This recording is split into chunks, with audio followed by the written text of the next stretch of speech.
তোমরা সকলেই অনুরোধ করেছিলে ইতিহাসের 2 নম্বরের সাজেশন জানাতে।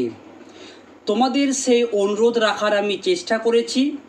আজকে আমি তোমাদের ইতিহাসের প্রথম 4টি অধ্যায় থেকে গুরুত্বপূর্ণ 2 নম্বরের প্রশ্নের সাজেশন জানাবো। তবে তোমাদের প্রথমে একটা কথা বলতে চাই, অতি সংক্ষিপ্ত প্রশ্ন বা 2 নম্বরের প্রশ্ন এর কিন্তু সাজেশন দেয়া খুব কঠিন একটি কাজ। আমি কখনোই বলবো না আমি যে প্রশ্নগুলো তোমাদেরকে জানাবো এই প্রশ্নগুলো পড়লেই তোমরা 100% কমন পাবে। তোমাদেরকে আমি এইটুকু বলতে পারি, এই প্রশ্নগুলো গুরুত্বের নিরিখে 2025-এর জন্য বেশ গুরুত্বপূর্ণ। তোমরা অবশ্যই টেক্সট বইটিকে ভালো করে প্রথমে খুঁটিয়ে খুঁটিয়ে প্রশ্নগুলি তৈরি করবে। এর পাশাপাশি আমি যে প্রশ্নগুলি তোমাদেরকে জানাবো অবশ্যই ভালো করে যত্ন করে গুরুত্ব দিয়ে তৈরি করবে। আজকের ভিডিও যদি তোমার ভালো লাগে একটা লাইক করে দিও, আর চ্যানেলে নতুন হয়ে থাকলে চ্যানেলটাকে সাবস্ক্রাইব করে পাশের বেল আইকনটা প্রেস করে নোটিফিকেশানটা অল করে দিও। পরের একটি ভিডিওতে তোমাদের পরবর্তী 4টি অধ্যায়ের 2 নম্বরের প্রশ্ন সাজেশন জানিয়ে দেব। দেখে নাও প্রশ্নগুলি। চলে আসবো প্রথম অধ্যায়ের। প্রথম প্রশ্নটি ভীষণ গুরুত্বপূর্ণ। ইতিহাসের উপাদান রূপে সংবাদপত্রের গুরুত্ব লেখো। নিম্নবর্গের ইতিহাস চর্চা বলতে কী বোঝো? ভারতে সংগঠিত 2টি পরিবেশ আন্দোলনের নাম লেখো। আধুনিক ইতিহাস চর্চায় খাদ্যাভ্যাসের গুরুত্ব কী? তোমার প্রশ্ন করো রবীন্দ্রনাথের আত্মজীবনী, জীবন স্মৃতি আধুনিক ইতিহাস চর্চায় গুরুত্বপূর্ণ কেন?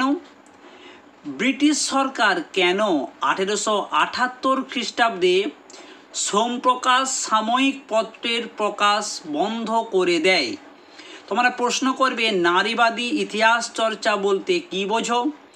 ইতিহাসের উপাদান রূপে বঙ্গদর্শনের গুরুত্ব কী? স্মৃতিকথা অথবা আত্মজীবনী কিভাবে আধুনিক ভারতের ইতিহাস চর্চার উপাদান রূপে ব্যবহার করা হয়? খেলার ইতিহাসে 1911 সাল গুরুত্বপূর্ণ, এর কারণ কি?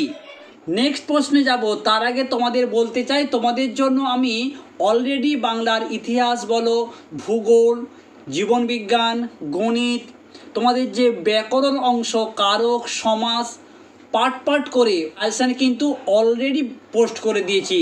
যারা দেখে নিয়েছো তাদের বলবো তোমরা যেভাবে আমি তোমাদেরকে ভিডিওতে জানিয়েছি সেইভাবেই তোমরা তৈরি করো।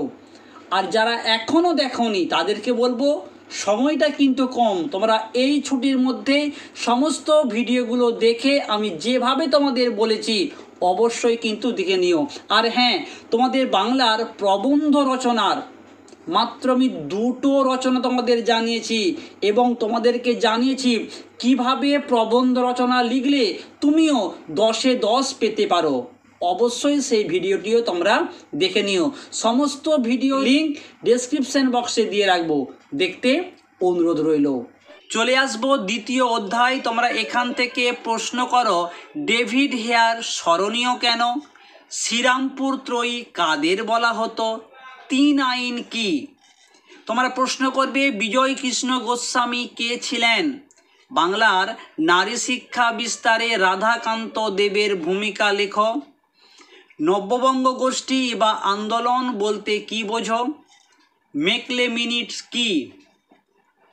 পরে প্রশ্ন এশিয়াটিক সোসাইটি কে কবে কি উদ্দেশ্যে স্থাপন করেন? কে কবে কি উদ্দেশ্যে ফোর্ট উইলিয়াম কলেজ স্থাপন করেন? প্রশ্ন করো গ্রামবার্তা প্রকাশিকায় সমাজের কোন দিকগুলি তুলে ধরা হয়? নীলকর সাহেবদের অত্যাচারের বিরুদ্ধে হিন্দু প্যাট্রিয়ট কিভাবে জনমত গড়ে তোলে? নববঙ্গ আন্দোলন কেন ব্যর্থ হয়?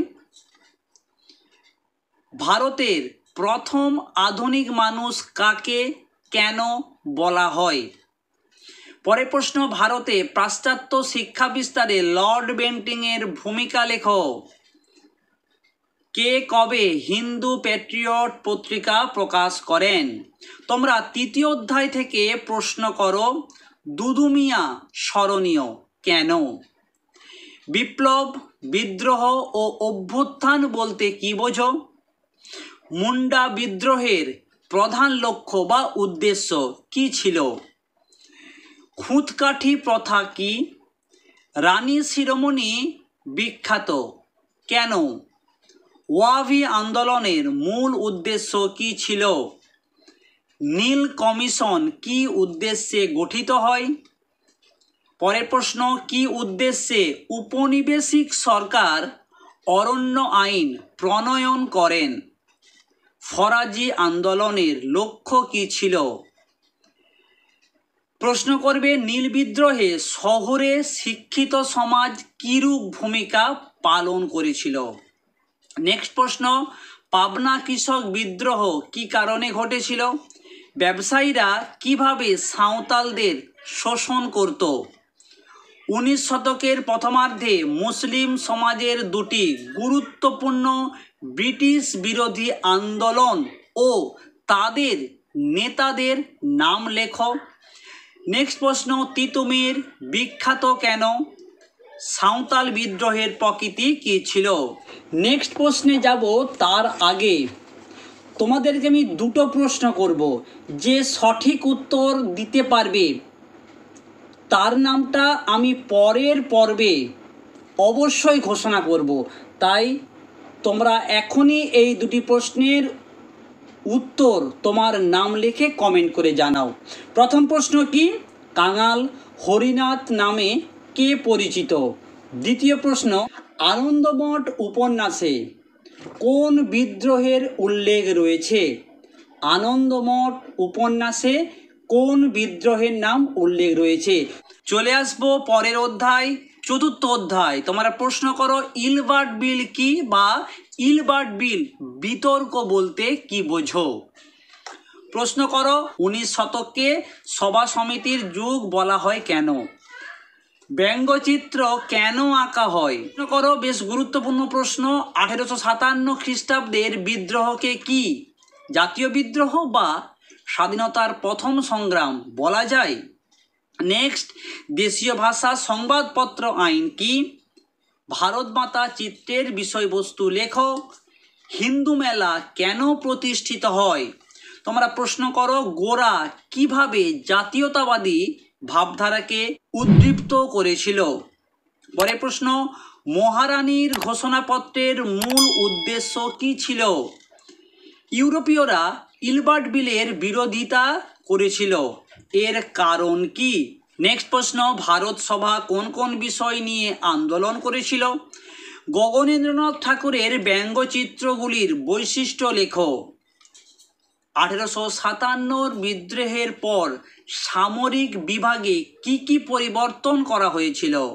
শেষ প্রশ্ন, ভারতে জাতীয়তাবোধ বিকাশের ক্ষেত্রে রেলপথের ভূমিকা লেখো। এই ছিল তোমাদের প্রথম 4টি অধ্যায়ের 2 নম্বরের বাছাই করা প্রশ্নের সাজেশন।